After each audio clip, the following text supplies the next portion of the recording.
Osmanlı dövləti. İlk öncə sizə Osmanlı dövlətinin yaranması haqqında məlumat verim.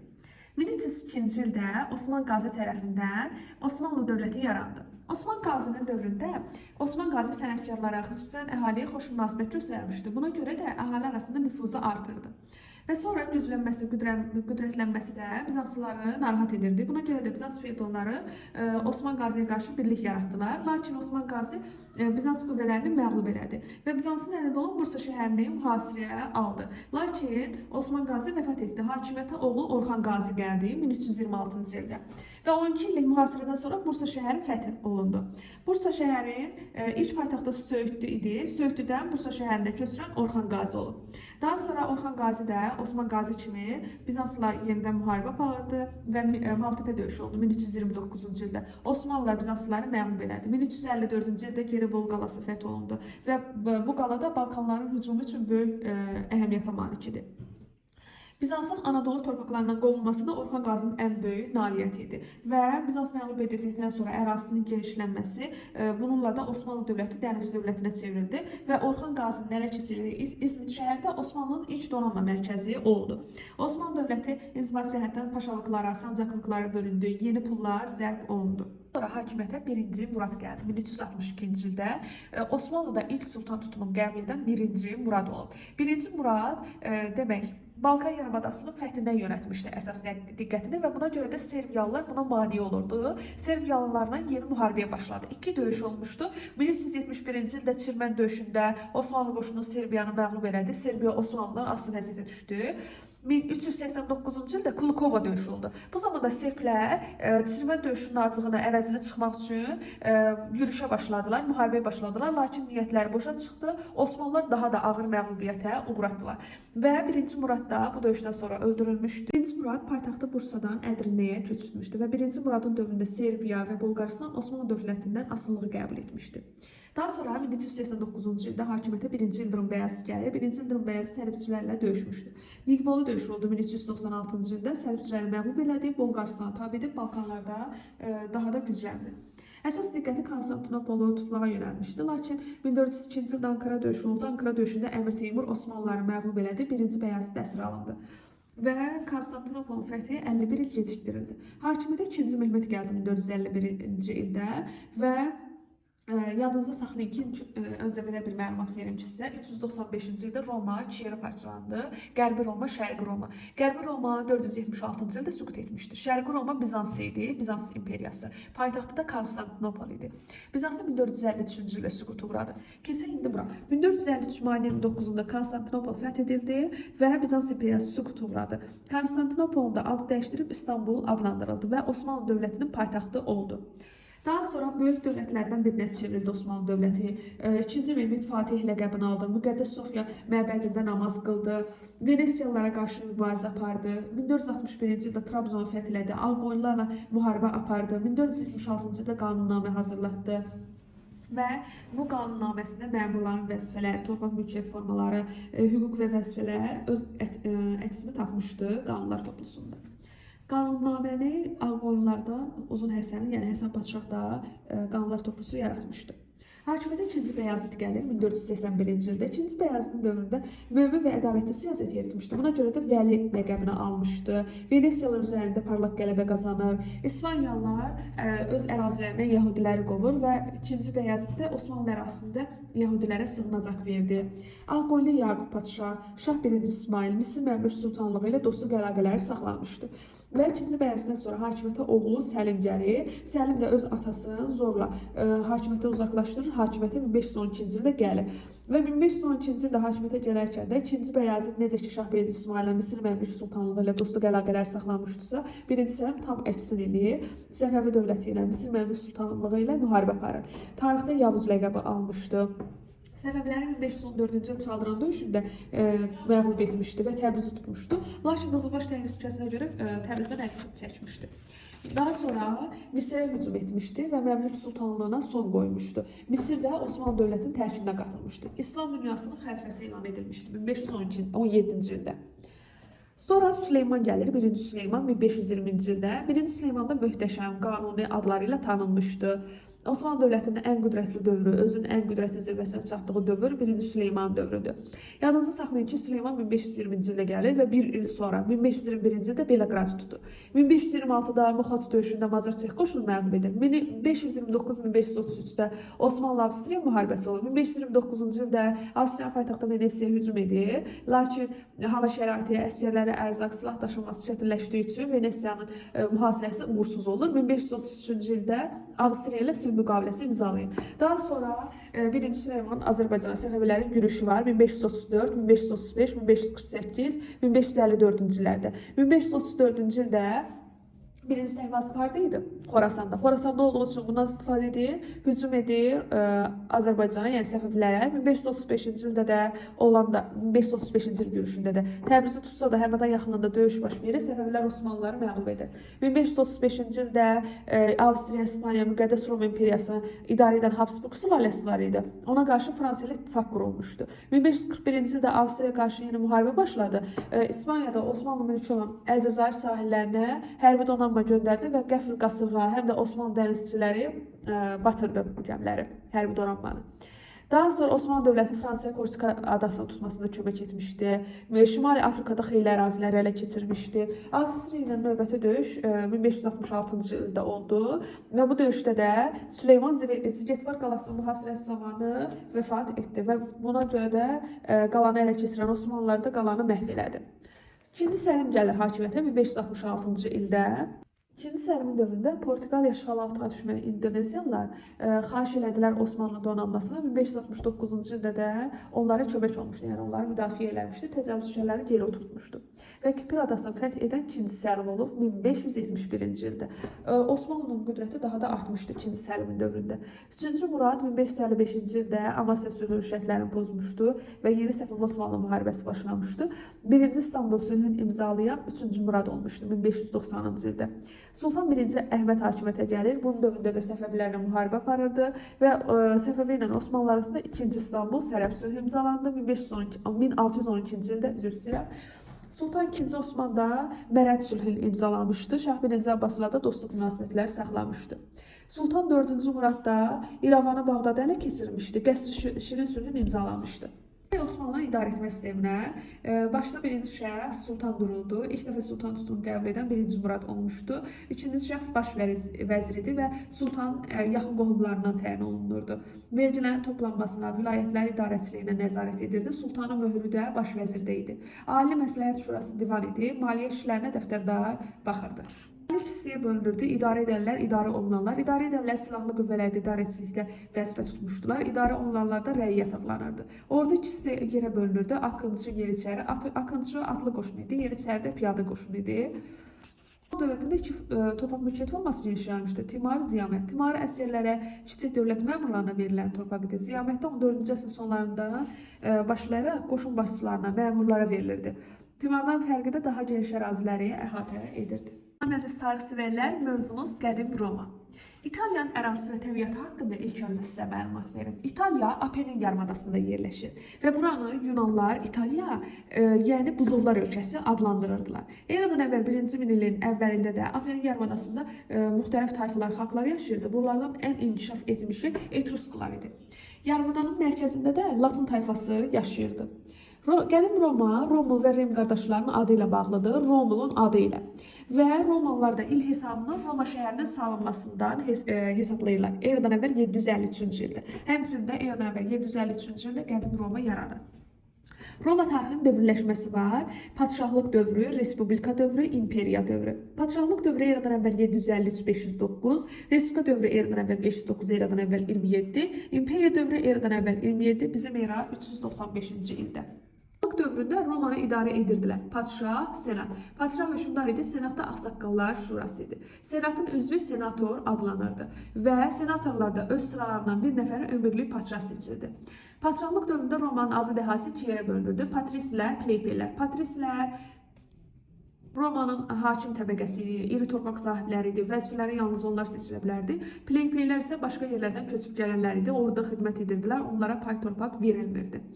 Respublika dövrü eradan əvvəl 509-cu ildə başlayır və padşah və padşah hakimiyyətini devirdilər Romalılar. Respublika quruluşunu yaratdılar. Respublikada ümumi xalq işi, ictimai iş adlandırırdılar. Patrislərlə plebeylər arasında mübarizə başlamışdı. Patrislərlə plebeylər arasında 200 ilə yaxın müharibə başladı. Eradan əvvəl 509-dan eradan əvvəl 3-cü əsrə kimi və bu mübarizədə təbii ki, plebeylər qalib gəldilər. Plebeylər qalib gələndən sonra da bir çox uğurlar əldə etdilər. Eradan əvvəl 5-ci əsrin əvvəllərində plebeylər xalq tribunu seçmə hüququ əldə etdilər. Eradan əvvəl 3-cü əsrin əvvəllərində qanun qarşısında bərabər idi. Eradan əvvəl 3-cü əsrin ortalarında plebeylər Romanın tam hüquqlu vətəndaşı oldular. Hər bir Roma vətəndaşı da istənilən vəzifə seçə bilərdi. Respublikası zadəgan respublikası idi. Respublikanın idarə etmə sistemi var idi. Senat, Ağsaqqallar Şurası daxili, xarici, maliyyə, xəzinə işlərinə nəzarət edirdi. Müharibə sülh məsələlərini də həll edirdi. Xalq yığıncağı xalq tribunu seçilirdi. Romanı idarə etmək üçün hər il iki konsul seçilirdi. Konsul Roma dövlətini idarə etmək üçün bir il müddətinə seçilirdi. Xalq yığıncağı tərəfindən patrislər arasında seçilirdi. Qoşuna başçılıq edirdi. Tribun da plebeyləri müdafiə edirdi. Senat və konsulun plebeylərə aid hər bir qərarına veto qoymaq hüququna malik idi. Romada ən ağır cinayət onun öldürülməsi hesab edilirdi. Romada 12 lövhə qanunu adlanan ilk qanunlar məcəlləsi var. Eradan əvvəl 5-ci əsrin ortalarına aiddir. Dövründə işğallara keçək. Eradan əvvəl 3-cü əsrin əvvəllərində Romalılar bütün İtaliyanı işğalın başa çatdırdılar. Daha sonra pun müharibələri baş verdi. Eradan əvvəl 264-146. Pun müharibələri səbəbi o idi ki, Roma Respublikasının Karfagenin Siciliya adasını tamamilə tutmaq istəyirdi və Roma Karfagendə Araq dənizinin qərbində ağalıq etməyə çalışması idi və müharibənin gedişi nəticəsində də Roma, Siciliya, Sardiniya, Korsika adalarını işğal elədi, Karfagen şəhərində tutub dağıtdı və Romanın əyalətinə çevirdi. Və bu müharibədə də təbii ki, Romalılar qalib gəldi. Müharibəsindən sonra Romalılar şərqə doğru irəliləyib Suriya padşahlığını məğlub elədi. Daha sonra falanqasını eradan əvvəl 146-cı ildə də Yunanistanı məğlub edib itaət altına aldı. Beləliklə də eradan əvvəl 2-ci əsrdə də Roma Aralıq dənizi hövzəsində ən qüdrətli dövlət oldu. Vergiləri ödəyə bilməyənləri qul edirdilər və Romada qullar danışan alətlər adlanır. Qladiator döyüşləri Romada çevik və güclü qullara həbsxana məktəblərdə silah işlətməyi öyrədirdilər və bir-birləri vuruşmağa məcbur edirdilər. Qladiator deyirdilər belə qullara. Eradan əvvəl 3-cü əsrdə də qladiator döyüşləri keçirildi, yadınızda saxlayın. Və amfiteatr tikilirdi. Amfiteatrın mərkəzi arenada da qladiatorlar döyüşdürülürdü və bu döyüşməkdən sonra da yəni qıraqda da izləyicilər olurdu. İzləyicilər seyr edirdi. Məğlub qladiatorların taleyi tamaşaçılardan asılı idi. Tamaşaçılar baş barmaqlarını qaldırsalar, qladiator döyüşçü sağ qalırdı, aşağı indirsələr məğlub olub öldürülürdü. Qıraq qardaşların torpaq islahatı var. Eradan əvvəl 133-cü ildə tribun seçilən Tver qıraq torpaq qanunu təklif etdi və qanuna görə də varlı Romalı 200 hektardan artıq torpaqdan istifadə edə bilməzdi. Yoxsullara torpaq paylanmalı idi. Kəndlilərə paylanılan torpaqların satılması qadağan olunmuşdu. Və Senatın etirazına baxmayaraq da xalq yığıncağı Tiberin torpaq qanunu qəbul etdi. Lakin Senat özü sakit durmuşdu. Yoxsullara torpaq paylanmasına başlandı. Sonra da senatorlar Tiberiyə böhtan atdılar ki, güya Tiberi padşah olmaq istəyir, onu günahlandırar və tərəfdarları ilə birlikdə öldürüldü. 123-cü ildə də Tiberinin qardaşı Qayqıraq gəlir, yenə onun siyasətini davam etdirir, yenidən torpaq paylanmasını davam etdirir, yoxsul kəndliləri dövlət anbarlarına ucuz qiymətə taxıl paylayırdı. Lakin Senatda Roma şəhərinə qoşun yeridir, Qayqıraq onun tərəfdarlarını öldürür. Bundan sonra da kəndlilərin torpaq paylanması dayandırılır, varlı torpaqları yenidən satın almağa başlayırlar. Və qıraq qardaşların islahatları İtaliyada kəndlilərin var yoxdan çıxmasına və bir müddət dayandırsa da onun qarşısını tamamilə ala bilmədi. Yəni heç bir xeyri olmadı. Spartak üsyanı eradan əvvəl 74, eradan əvvəl 71-ci illərə əhatə edir. Demək, Romada qullar ağır yaşayış şəraiti üsyanları qaldırmasına səbəb olur və Spartakın başçılığı ilə eradan əvvəl 74-cü ildə Kapya şəhərində qladiator məktəbindən qaçan qullar üsyan qaldırırlar və Spartak üsyançı qullar da Roma ordusunun quruluşunda təşkil edir, intizamlı yaradır və bunlar qaçırlar, gedirlər dağlara, orada özlərini qorumaq üçün. Senat Makrasın başçılığı ilə də ordu göndərilir. Spartak Siciliya adasına keçmək istəyirdi, lakin dəniz quldurları haqq qalmışdılar deyə Spartakı aldadırlar. O adaya keçə bilmirlər. Spartak üsyançılara acından ölməkdənsə qılınc zərbəsindən ölmək daha yaxşıdır deyib ordusu üzərində, demək, Roma ordusu üzərində hücumlar eləyirlər. Sonra da eradan əvvəl 71-ci ildə Roma qoşunları ilə sonuncu döyüş baş verir və Kras ona kömək gələn Pompey Spartakın ordusunu məğlub edir, Spartak həlak olur və Kapuyadan Romaya gedən yol boyunca qulları çarmıxa çəkirdilər. Romada vətəndaş müharibəsi eradan əvvəl 49, eradan əvvəl 30-cu illəri əhatə edir. Vətəndaş müharibəsi eradan əvvəl 1-ci əsrdə baş vermişdi və bu vətəndaş müharibəsində nə idi? Romada hakimiyyətə gəlmək üçün sərkərdələr arasında baş verirdi. Və Kras və Pompey də Roma hakimiyyəti uğrunda mübarizə apardılar. Bu mübarizəyə Yuli Sezar da qoşulur və konsul seçilməsinə nail olur. Sezar Romada konsul müddəti bitdikdən sonra Qalliya əyalətinə canişin təyin edilir və Sezar Qalliyanın canişini təyin edilərkən də Qalliyanın yalnız Cənubu Romaya məxsus idi. Sonra Sezar da bütün Qalliyanı tabe edir və eradan əvvəl 49-cu ildə püşk çatılmışdır deyib Roma üzərinə hərəkət edir və Qalliyan sərhədini keçmək Respublikaya qarşı qiyam demək idi. Sezarın əsas rəqibi Pompey idi. Sezarın qoşunları Roma şəhərini, İtaliyanı tutur. Daha sonra Romada Sezar ilə Pompeyin tərəfdarları arasında vətəndaş müharibəsi baş verir. Baxın uşaqlar, Sezar və Pompey arasında yox, Sezar və Pompeyin tərəfdarları arasında olur bu vətəndaş müharibəsi. Və Sezar hakimiyyətini qurmaq üçün də Asiya, Avropa, Afrikada müharibə aparıb qalib gəlir, Romaya qayıdır və Senat Sezarı ömürlük diktator elan edir. Daha sonra Romada Sezar Respublikaya son qoyur və Respublikanı monarxiya ilə əvəz etmək istəyir. Sezarın öldürülməsinə səbəb olur bu da və Sezarın tək başına hakimiyyətdən narazı olan senatorlar da eradan əvvəl 44-də suiqəst nəticəsində öldürürlər və Respublika tərəfdarlarının hazırladıqları qəsdin başında da Brut dururdu. Sezarın dostu və ona 23 xəncər zərbəsi endirib onu öldürür. Və Sezar da Roma tək başına hakimiyyət qurmaq cəhdi də boşa çıxır. Sezarın qəsdindən sonra da Romada özlərinə tərəfdar tapa bilmədiyi üçün qaçırlar bu qəsdçilər, öldürənlər. Sezarın varisi var idi, Oktavian və köməkçisi Antoni. Onlar razılığa gəlirlər və qərb əyalətlərinə Oktavian, şərq əyalətlərinə Antoni başçılıq edir. Antoni həm də Misir hökmdarı Kleopatra ilə evlənmişdi və İskəndəriyə şəhərində yaşayırdı, yəni Misirdə. Bu da Oktavian, lakin Oktavianla Antoni arasında rəqabət mübarizə gücləndi və bu da vətəndaş müharibəsinə səbəb olmuşdu. Aksiya burnu yaxınlığında döyüş oldu eradan əvvəl 31-ci ildə. Bu dəniz döyüşü idi. Təbii ki, bu döyüşdə Oktavian qalib gəlir.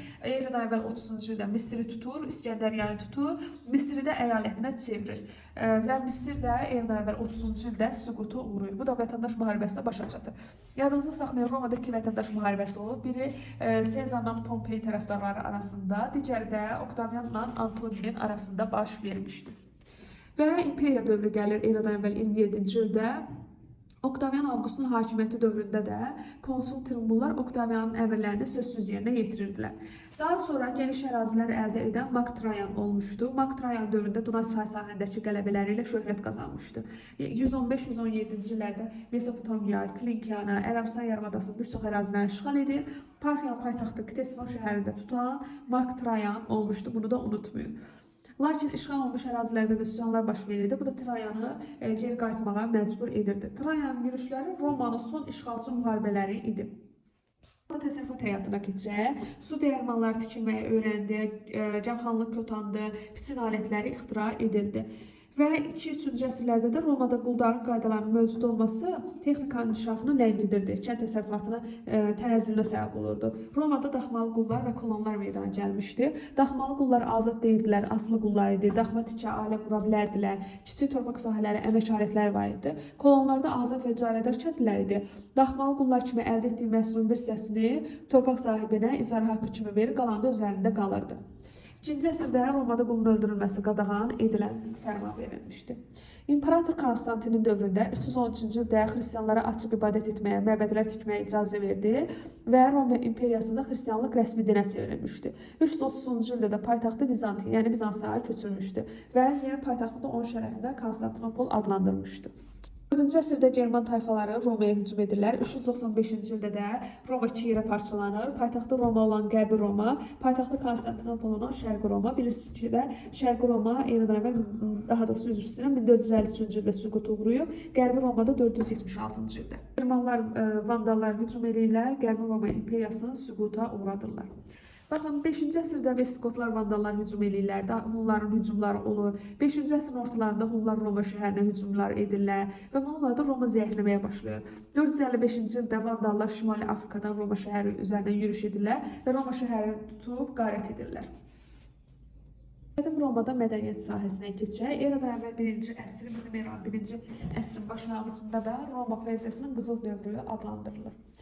Və bu dövrdə də şair Vergil ilə Lucrezi yaşayıb yaratmışdılar. Qədim Roma mədəniyyətindən sizə məlumat verim ki, İskəndəriyyə astronomları təqvimlər yaratmışdılar. Romada il mart ayından hesablanır. Onlar Latın əlifbasını yaratmışdılar və Latın əlifbasından istifadə edirdilər. 1-ci əsrdə Roma əyaləti Fələstində xristianlıq dini meydana gəlir və təktarlı dinlərdən biridir. İsa peyğəmbər olmuşdu, yaradıcısı. Və kitabı da İncil idi. 513-cü ildə də Roma imperatoru olan Konstantin xristianlara açıq ibadət etməyə icazə vermişdi, məbədlər tikməyə icazə vermişdi və bununla da xristianlıq Roma imperiyasında rəsmi dinə çevrilmişdir. Yunanıstanda Parfenon məbədi, Romada Panteon məbədi var idi. Yadınızda saxlayın ki, Romalılar betonu ixtira etmişdilər.